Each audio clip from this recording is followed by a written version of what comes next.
আলো শুনলে ভালো লাগে না, নাকি অন্ধকার ভালো লাগে? এজন্য আল্লাহ আলোর নামে সূরা দিলেন। সুবহানাল্লাহ পড়েন। দোহা মানে প্রভাতের সূর্য কিরণ। সকালবেলার যে সূর্যের কিরণটা আলো গোটা পৃথিবীকে আলোকিত করে দেয়, এটার নাম আদ-দোহা।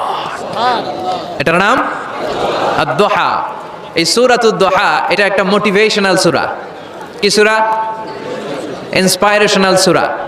কোরআনে কয়েকটা মোটিভেশনাল সূরা আছে, এর মধ্যে অন্যতম হচ্ছে সূরাতুদ দোহা।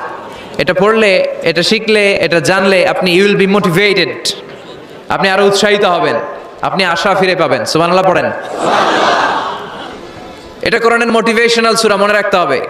যুবকরা, মোটিভেশন শব্দটা চেনো না তোমরা? মোটিভেশন, এই সূরাতে তোমরা you will get huge motivation in this সূরা ইনশাআল্লাহ। অনেক মোটিভেশন পাওয়া যাবে, কারণ এটা আলোর পথ দেখায়। কিসের পথ? দোহা মানে আশার আলো।